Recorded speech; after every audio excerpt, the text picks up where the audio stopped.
Bom, e aí galera, hoje eu vou trazer aqui mais um livro, né, da parte das resenhas do canal. Esse livro é A Tabela Periódica, de Primo Levi. Deixa então, antes de mais nada, abrir um grande parêntese aqui, né, até porque eu não sei quando que você vai ver esse vídeo, mas se você está aqui em 2019, queria alertar que, apesar do nome, A Tabela Periódica, esse livro não conta bem a história da tabela periódica, né? Por que eu tô falando isso antes que você fique viajando, né?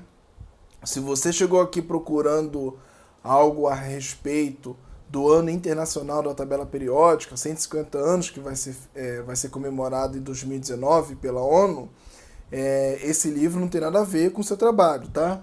Mas aqui nesse canal eu já trabalhei um livro que fala especificamente da tabela periódica e de Mendeleev. Esse livro, ó, é O Sonho de Mendeleev. Então procura aí no canal sobre a resenha que eu fiz desse livro. Esse sim tem a ver com o trabalho da comemoração dos 150 anos da tabela periódica que a ONU ela instituiu, né, o ano de 2019 como o ano internacional da tabela periódica.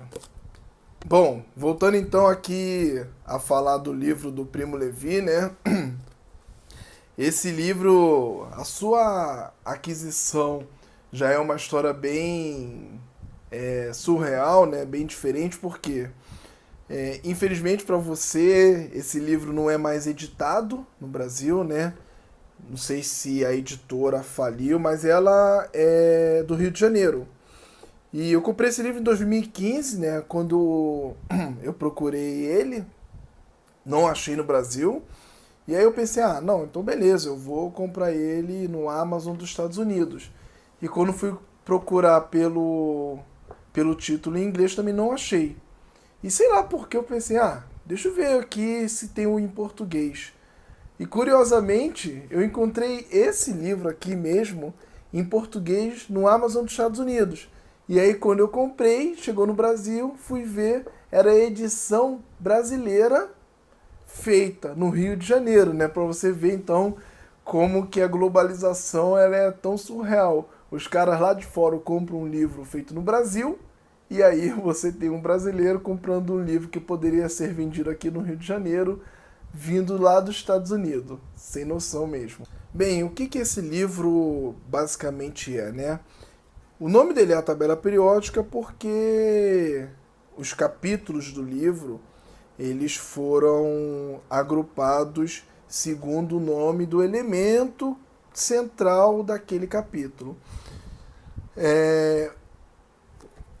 Primo Levi, né, ele é um químico italiano e ele escreveu, esse livro é basicamente uma autobiografia dele, né? Então ele era um químico italiano judeu vivendo no fascismo da Segunda Guerra Mundial. E daí você já tira então, né, o que ele sofreu, até porque ele foi preso, né, durante a Segunda Guerra Mundial sob o regime fascista italiano. Na minha opinião, Primo Levi ele é um ótimo escritor, tem um estilo, né, de linguagem muito bom. Então você imagina os dois melhores do mundo, um cara que é um exímio escritor escrevendo um romance de química. Ele traz, né, todo o sofrimento, porque o que acontece? Ele só não morreu porque ele apresentou uma serventia, né, pros nazistas. Por exemplo, tem aqui um capítulo níquel, onde ele tinha que encontrar um processo químico onde ele pudesse aumentar o rendimento da extração de níquel das rochas. Só que com um pequeno detalhe, tá, gente? Os nazistas colocaram ele nessa tarefa e não diziam para ele que tipo de metal era. Ou seja, era basicamente assim que ele diz no livro. Que ele tinha a rocha, né, o material lá inorgânico, onde ele tinha que aumentar a eficiência da extração de um metal precioso. Só que eles não diziam que metal era. Então, para vocês verem o grau de dificuldade que ele tinha que fazer.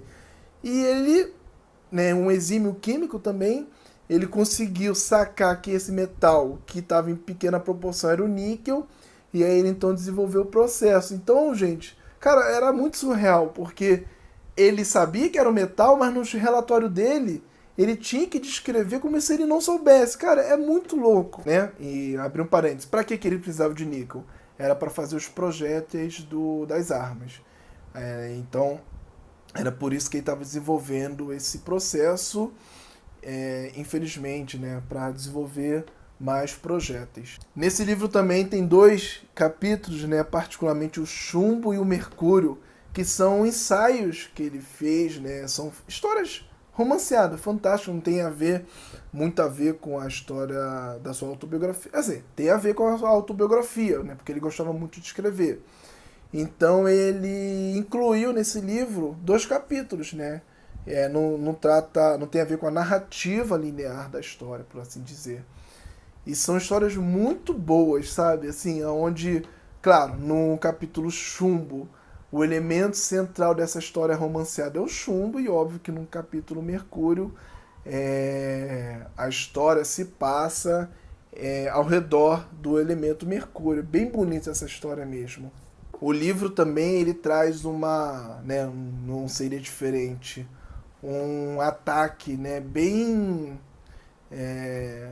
a sua visão sobre o que era o regime fascista e o regime nazista, até porque ele sofreu na pele, né, tudo isso, e o fato dele ser judeu, toda essa segregação que houve na Segunda Guerra Mundial pelo fato dele ser judeu.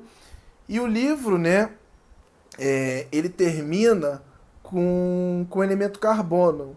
Cara, na boa, é uma verdadeira ode ao carbono. Ele consegue, em um capítulo, florear completamente o ciclo do carbono. Deixa eu abrir aqui para você ter uma noção do que é uma poesia envolvendo o elemento carbono. Nosso personagem, pois, jaz há centenas de milhões de anos ligado a 3 átomos de oxigênio e a um de cálcio, sob a forma de rocha calcária. Já possui uma longuíssima história cósmica atrás de si, mas vamos ignorá-la. Para ele o tempo não existe, ou só existe sob a forma de preguiçosas variações de temperatura segundo os dias e as estações. Num momento qualquer, um golpe de picareta o destacou e o encaminhou ao forno de cal, precipitando-o no mundo das coisas que mudam. Foi aquecido a fim de separar-se do cálcio, o qual permaneceu com os pés no chão, por assim dizer, e encaminhou-se a um destino menos brilhante que não vamos narrar. Ele, ainda firmemente agarrado a 2 daqueles 3 companheiros de oxigênio de antes, saiu pela chaminé e tomou o caminho do ar. Então, né, só para você entender, o cara pegou o carbonato de cálcio, né, que é essa rocha calcária, levou para calcinação, esse carbonato de cálcio foi aquecido ao óxido de cálcio e ao CO2 que saiu ao ar. Cara, isso aqui para mim é uma obra-prima envolvendo química. Espero que vocês tenham então gostado da resenha desse livro e espero que você tenha sorte de um dia encontrar esse livro aí. Valeu aí, galera!